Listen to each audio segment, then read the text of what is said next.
প্ৰশ্নটোত কি কৈছে চাব 476 plus 424 whole square minus 4 into 476 into 424 হয়নে এতিয়া চাব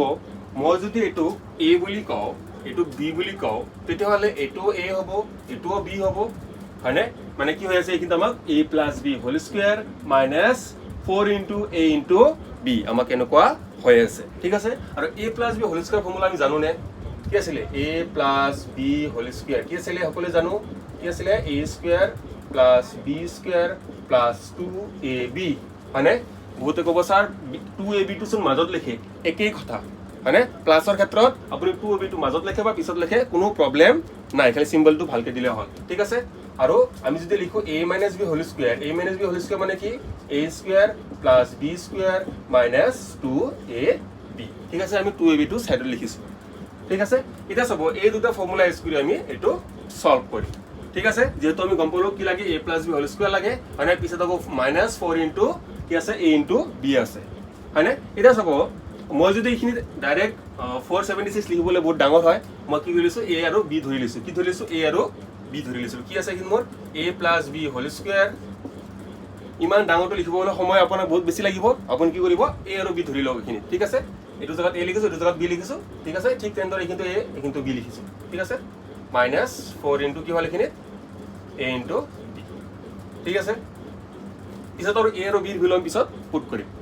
তো a plus b whole square মানে কিমান হল a square plus b square plus 2ab মানে তাৰ পিছত কি আছে আমাৰ মাইনাস কি আছে তাৰ পিছত -4ab ঠিক আছে এখিনি বুজি পাইছো মানে এখিনি কৰ পৰা আহিল এখিনি মানে কিমান a plus b whole square তাৰ পিছত কি আছে -4ab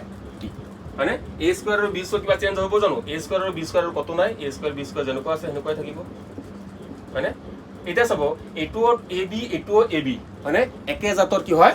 পদ একে জাতৰ পদ মানে এটো কি আছে a আৰু b পূৰণ হৈ আছে এটো কি আছে a আৰু b পূৰণ হৈ আছে মানে এই দুটা কি হয় একে জাতৰ পদ বা একেই মানে এটা কি হ'ব এই দুটাক আমি যোগ বা বিয়োগ কৰিব পাৰিম যেনেকৈ আমি x + y কৰিব পাৰো জানো কৰিব নোৱাৰো যেতিয়া মই লিখিম x + x তেতিয়া মই লিখিব পাৰিম কি লিখিব পাৰিম 2x মানে কাৰণ এইটো কি হয় একে জাতৰ কি হয় চলক হয় বা একে জাতৰ পদ হয় কিন্তু x + y কত মই একো লিখিব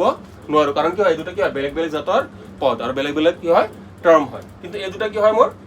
একে জাতৰ পদ কাৰণ এটো তো ab আছে এটো তো ab আছে কিন্তু কেটা ab আছে +2ab আছে দুটা ab আছে কিন্তু কেটা আছে -4ab আছে মানে চাৰিটা ab আছে মানে যেতিয়া সব সিম্বল বেলেগ বেলেগ হলে আমি কি কৰো বিয়োগ কৰো এটো অংকত কি সিম্বল আছে মাইনাস এটো অংকত কি সিম্বল আছে প্লাস সিম্বল বেলেগ বেলেগ হলে আমি কি কৰো বিয়োগ কৰো মানে সিম্বল বেলেগ বেলেগ হলে কি কৰিম আমি বিয়োগ কৰিম এখিন ab কেটা আছে এখিন ab আছে দুটা এখিন কেটা ab আছে এখিন আছে চাৰিটা মানে তো চাৰিটা ab ৰ পৰা দুটা ab গলে কিমান হ'ব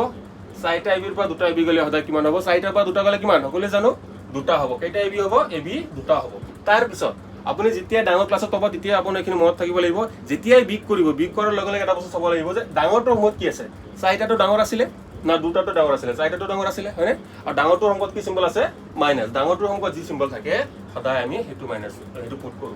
ঠিক আছে যেতিয়া মাইনাস কৰিব ক্লাস 5 পোৱাৰ পিছত যেতিয়া আপুনি এলজেব্ৰা পাই গল এলজেব্ৰা আহিল মানে